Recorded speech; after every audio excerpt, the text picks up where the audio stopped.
তোমরা যে বলো যে ভালোবাসা, আমি বলছি না যে আমি ভালোবাসা আসলে আমি হার মানছি, আসলে ভুল আমার, ভালো আমি বাসতে পারিনি। কেন পারি নাই তার দুই একটা কারণ আমি উদাহরণস্বরূপ তোমাদেরকে বলি। আমার বাচ্চা হয়েছে বড় ঘরে, বাচ্চা 20 দিন এনআইসিউতে, তোমরা প্রত্যেকটা মানুষ জানো। এই 20 দিন এনআইসিউতে থাকা অবস্থায় আমি টাকা কই থেকে অ্যারেঞ্জ করবো, এই মানুষটার সিচুয়েশন বাজে, ওরে সামাল দেওয়া, বাচ্চার দিকে সামাল দেওয়া, প্রতিদিন সকালবেলা ডক্টর আইসে নিয়ে যা যা বলবে সেইগুলো ফেস করা। আমি আমার এই পরিবারটা, মানে তোমরা যেটারে বলো যে তিশার বাপ মারে উঠায় নিয়ে আসছে, বাপ তো বিদেশে, তাও তোমরা বাংলাদেশে নিয়ে এসে ছাড়ছো।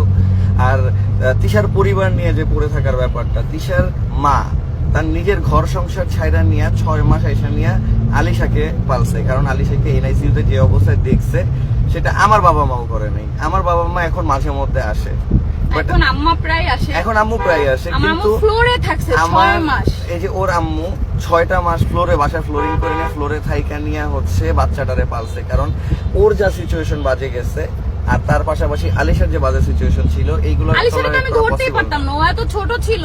ও 2800 গ্রাম হইছে, এনআইসিউ থেকে বের হইছে 1900 গ্রাম, এতটুকু আমি ধরতেই পারতাম না। তার মধ্যে ভিডিওতে আমার এত এফোর্ট দিতে হইছে।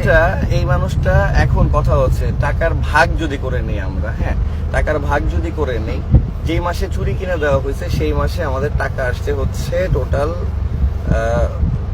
18,70,000 এরকম।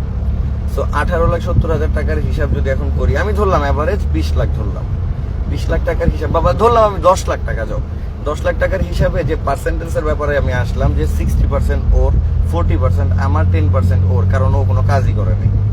তো যার যার ইনকাম, যে ভাই ভিডিও থেকে ইনকাম হইলে টাকার হিসাব এখান থেকেই আসবে, তাইলে সেই যার যার কাজের অনুযায়ী আমি পার্সেন্টেজ বললাম, তাইলে ওর 60% টাকা মিনস 6 লাখ টাকা আসে।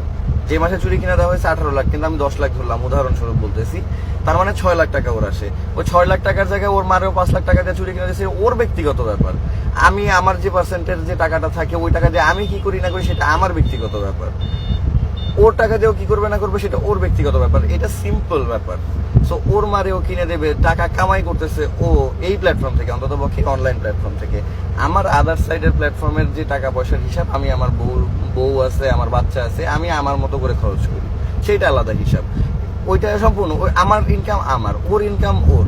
এই পেজ, এই ইউটিউব চ্যানেল, এগুলো দাঁড়া করানো, এইগুলো সবকিছুর পিছনে যে পরিশ্রম, যেটা আমার আর তিশার দেয়া আছে, এইটা মানে ওর তার কোন কাঙ্ক্ষিত পরিমাণ আজ পর্যন্ত দিতে পারে নাই। মানে এটা বইলা যারা আমাদের রেগুলার ভিউয়ার তারা জানে, যারা রেগুলার আমাদের ভিডিও দেখে তারা জানে কি এফোর্ট দেয় কি দেয় না। ওর মার জন্য ও 6 লাখ টাকা দিয়ে, বা 5 লাখ টাকা দিয়ে চুরি কিনে দিছে, সেটা নিয়ে লেখা হয়েছে। আর পাশাপাশি লেখছে আমরা কি পাইছি। আচ্ছা,